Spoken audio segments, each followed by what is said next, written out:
It all came as a shock to Ella when her father, Mr. Williams, suddenly announced during a board meeting that her colleague, John, would be handling the company's next contract. Ella had been expecting her own name to be called, so disappointment quickly filled her heart. As others congratulated John, she felt a surge of jealousy and followed her father straight into his office. "I deserved it, Father. You know that," she said firmly. Her father only smiled as he sat down, but Ella ignored his calmness and reminded him of how hard she had worked for the company, yet, her junior colleague had been given the opportunity instead. If John succeeded, he would even rise above her. After her outburst, her father asked her to sit. Reluctantly, Ella obeyed. He then admitted that he recognized her resilience and hard work in the company but explained that he couldn't allow her to continue this way of life. "What do you mean?" Ella asked, puzzled. "You're 30 years old with no fiancé, no boyfriend, no love life, and no social life. All you do is work, work, and more work," her father stated. Ella rolled her eyes. She couldn't believe her father was bringing up this conversation again after so many attempts in the past. She demanded to know what that had to do with giving her rightful contract to someone else. Her father calmly explained that if he gave her the project, she would only bury herself deeper in work. He wanted her to focus on her personal life, reminding her that her future as head of the company also depended on her ability to balance her life. Ella left his office angrily, devastated. Throughout the day she was distracted, replaying her father's words in her head. Later, when she got home, she told her mother what had happened. "Your father is right. You're 30. We're worried something might be wrong," her mother said. Ella couldn't believe her mother was siding with her father. "There's nothing wrong with me, Mom," she insisted. "I'm a career woman. I have money.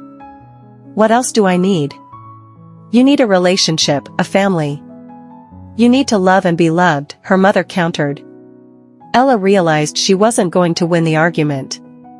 Her parents were not buying her excuses about not being ready for a relationship.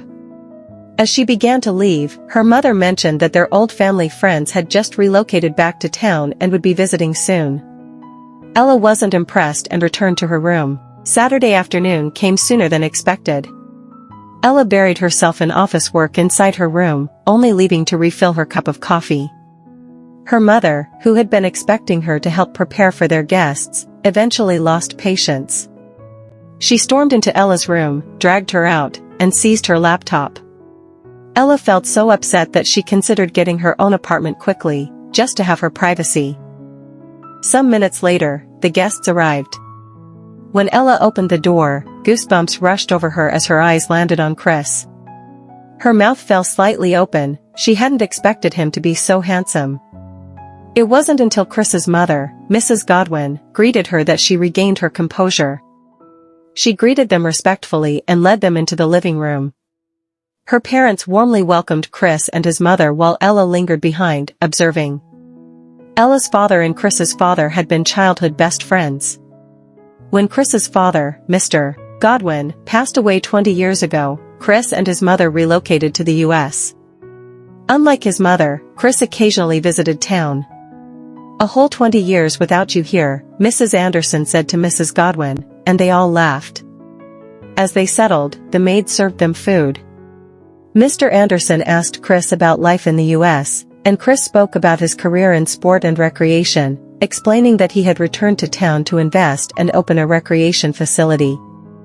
Mr. and Mrs. Anderson were impressed, while Ella cleared her throat, feeling left out. His speech sounded boring to her, yet whenever she looked at him, butterflies stirred in her stomach. She wondered how she could possibly fall for a guy like that. From the way he talked, she realized they weren't compatible. In her mind, Chris seemed like a womanizer, a playboy, and a player. She hoped whatever crush she felt for him would fade quickly. All she wanted was to return to her room and continue working, but she couldn't. After the meal, their parents suggested she and Chris spend some time together to catch up. It felt awkward, after all, they hadn't spoken since he relocated abroad. Chris tried to get close, but Ella, an introvert uninterested in building relationships, kept her distance. That evening, as they talked outside under the shades, Ella focused only on her career, which made Chris even more bored. He quickly realized she wasn't his type either. Inside, their parents privately discussed their children's relationship lives, a serious concern for them. After the guests left, Ella's mother asked how things went with Chris and whether she liked him. "He's a kind man," her mother teased. "Mom, we are not compatible," Ella replied. Her mother urged her to give it more time by hanging out with him, but Ella shook her head. Just then, her phone rang, an excuse to end the conversation. It was a house agent calling to tell her he had found an apartment on her favorite street. When he sent pictures and videos, Ella instantly fell in love with it and made payment. She was thrilled. Finally, she thought, God had answered her prayer. Now her parents wouldn't disturb her about marriage or relationships anymore. The next day, she went to review the apartment. She loved it, the serene environment made her even more eager to move in. But when it was time to collect the receipts, the agent regretfully explained that someone else had already paid before her. Ella's heart sank.